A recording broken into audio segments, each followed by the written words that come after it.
കാസർഗോഡ് രാഷ്ട്രീയപരമായി സങ്കീർണമായ ഒരു മണ്ഡലമാണ്.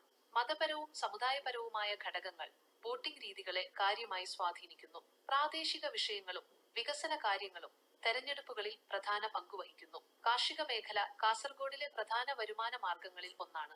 നെല്ല്, തെങ്ങ്, അടയ്ക്ക, കശുവണ്ടി, കുരുമുളക്, വാഴ, റബ്ബർ തുടങ്ങിയ വിളകൾ ഇവിടെ കൃഷി ചെയ്യുന്നു. ഈ വിളകളുടെ വിലയിലുണ്ടാകുന്ന വ്യതിയാനങ്ങൾ കർഷകരുടെ ജീവിതത്തെ കാര്യമായി ബാധിക്കുന്നു. കാർഷിക ഉത്പന്നങ്ങളുടെ വിലയിലുണ്ടാകുന്ന വ്യതിയാനങ്ങൾ, കാലാവസ്ഥാ വ്യതിയാനങ്ങൾ മത്സ്യബന്ധനത്തെയും കൃഷിയെയും ബാധിക്കുന്നു. കടൽ തീര പ്രദേശങ്ങളിൽ മത്സ്യബന്ധനം ഒരു പ്രധാന തൊഴിലാണ്. പരമ്പരാഗത മത്സ്യബന്ധന രീതികളും ആധുനിക മത്സ്യബന്ധന രീതികളും ഇവിടെ നിലവിലുണ്ട്.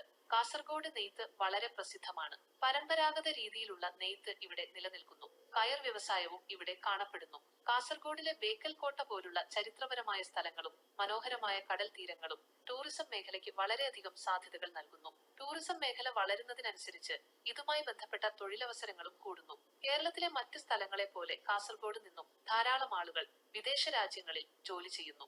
ഇവരുടെ പണം കാസർഗോഡ് സമ്പദ് വ്യവസ്ഥയിൽ വലിയ പങ്ക് വഹിക്കുന്നു. കാർഷിക ഉത്പന്നങ്ങളുടെ വിലയിലുണ്ടാകുന്ന വ്യതിയാനങ്ങൾ, കാലാവസ്ഥാ വ്യതിയാനങ്ങൾ മത്സ്യബന്ധനത്തെയും കൃഷിയെയും ബാധിക്കുന്നു.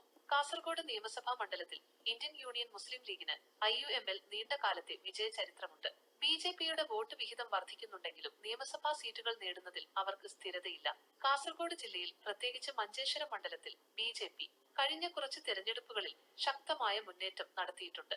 അതുകൊണ്ട് തന്നെ അടുത്ത തിരഞ്ഞെടുപ്പിൽ BJPക്ക് വിജയസാധ്യത കൽപ്പിക്കപ്പെടുന്ന രണ്ട് മണ്ഡലങ്ങളാണ് കാസർഗോഡും മഞ്ചേശ്വരവും. മഞ്ചേശ്വരം മണ്ഡലം BJPക്ക് വളരെ നിർണായകമാണ്. കഴിഞ്ഞ തിരഞ്ഞെടുപ്പുകളിൽ ഇവിടെ ശക്തമായ മത്സരം കാഴ്ചവെച്ചിട്ടുണ്ട്. ഈ മണ്ഡലത്തിൽ വിജയിക്കാനായി BJP വളരെയധികം ശ്രമിക്കുന്നുണ്ട്. മഞ്ചേശ്വരത്തിന് പുറമെ കാസർഗോഡ് മണ്ഡലത്തിലും BJPക്ക് വളരെയധികം വോട്ട് ഷെയർ ഉണ്ട്. അതുകൊണ്ട് തന്നെ ഈ മണ്ഡലത്തിലും BJP വളരെയധികം പ്രതീക്ഷ വയ്ക്കുന്നു. ലോക്സഭാ തിരഞ്ഞെടുപ്പുകളിൽ കോൺഗ്രസ് പാർട്ടിയും CPM പാർട്ടിയും തമ്മിൽ ശക്തമായ മത്സരം കാഴ്ചവെക്കുന്നു. പരമ്പരാഗതമായി കാസർഗോഡ് മണ്ഡലത്തിൽ Indian Union Muslim league IUML, Indian national Congress INC, communist party of India, Marxist CPIM എന്നീ പാർട്ടികൾക്ക് ശക്തമായ സ്വാധീനമുണ്ട്. മുസ്ലിം ലീഗിന് ചില നിയമസഭാ മണ്ഡലങ്ങളിൽ കാര്യമായ സ്വാധീനമുണ്ട്. BJPയുടെ വളർച്ച കഴിഞ്ഞ കുറച്ച് തെരഞ്ഞെടുപ്പുകളിൽ BJPയുടെ വോട്ട് വിഹിതത്തിൽ കാര്യമായ വർധനവുണ്ടായിട്ടുണ്ട്. നിയമസഭാ മണ്ഡലത്തിൽ BJP ശക്തമായ പ്രകടനം കാഴ്ചവെച്ചിട്ടുണ്ട്. എന്നാൽ നിയമസഭാ തിരഞ്ഞെടുപ്പുകളിൽ സ്ഥിരമായ വിജയം നേടാൻ BJPക്ക് സാധിച്ചിട്ടില്ല. ലോക്സഭാ തിരഞ്ഞെടുപ്പുകളിൽ കോൺഗ്രസ് പാർട്ടിയും CPM പാർട്ടിയും മാറി മാറി വിജയിച്ചിട്ടുണ്ട്. 2024 ലോക്സഭാ തിരഞ്ഞെടുപ്പിൽ രാജമോഹൻ ഉണ്ണിത്താൻ കോൺഗ്രസ് പാർട്ടിക്ക് വേണ്ടി വിജയിച്ചു.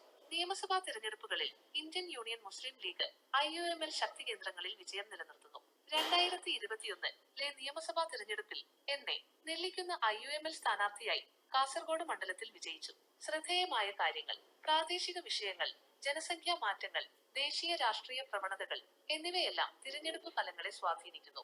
മതപരവും സമുദായപരവുമായ ഘടകങ്ങൾ കാസർഗോഡിലെ വോട്ടിംഗ് രീതികളെ കാര്യമായി സ്വാധീനിക്കുന്നു. IUML of Indian Union Muslim league നിലവിലെ ശക്തി കേന്ദ്രങ്ങൾ നിലനിർത്താൻ ശ്രമിക്കും. പ്രാദേശിക വിഷയങ്ങളിൽ ഊന്നൽ നൽകി വോട്ടർമാരെ ആകർഷിക്കാൻ ശ്രമിക്കും. നിലവിലെ MLAമാർക്ക് വീണ്ടും അവസരം നൽകാൻ സാധ്യതയുണ്ട്. കാസർഗോഡ് മണ്ഡലത്തിൽ കൂടുതൽ വോട്ട് നേടാൻ ശ്രമിക്കും. ശക്തരായ സ്ഥാനാർത്ഥികളെ മത്സരിപ്പിക്കും. പ്രാദേശിക വികസനം, അടിസ്ഥാന സൗകര്യങ്ങൾ, തൊഴിലില്ലായ്മ, കാർഷിക പ്രശ്നങ്ങൾ എന്നിവ പ്രധാന ചർച്ചാ വിഷയങ്ങളാകും. മതപരമായ വിഷയങ്ങളും തെരഞ്ഞെടുപ്പിൽ സ്വാധീനം ചെലുത്താൻ സാധ്യതയുണ്ട്. പരിസ്ഥിതി പ്രശ്നങ്ങളും ചർച്ചയായേക്കാം. കേരള രാഷ്ട്രീയത്തിൽ INLന് പരിമിതമായ സ്വാധീനമേയുള്ളൂ. കാസർഗോഡ് ജില്ലയിൽ അവർക്ക് ശക്തമായ അടിത്തറയില്ല.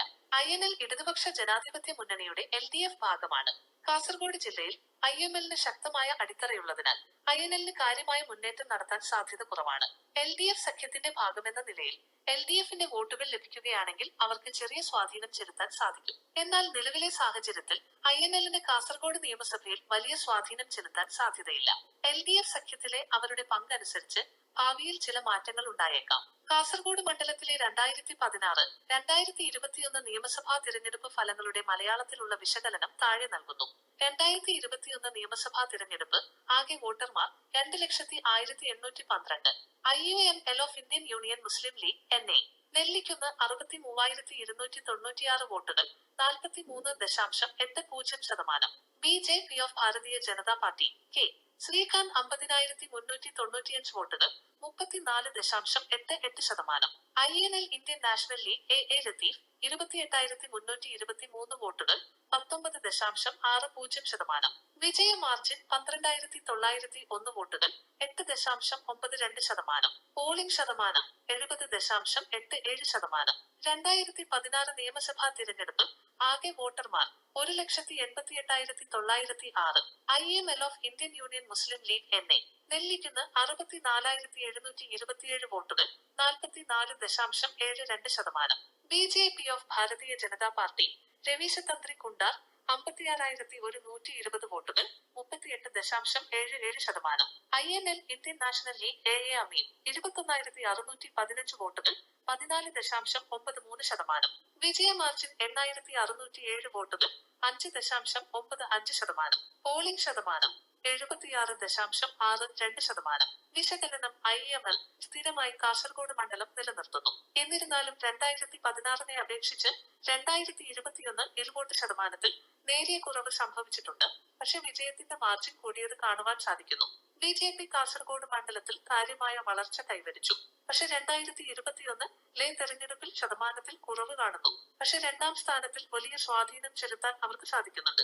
INLന്റെ വോട്ടുകളുടെ ശതമാനത്തിൽ 2021 വർധനവ് കാണുവാൻ സാധിക്കുന്നു.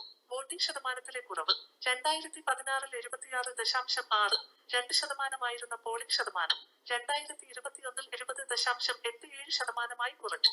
വിജയ മാർജിനിൽ ഗണ്യമായ വർധനവ് 2021 കാണാൻ സാധിക്കുന്നു.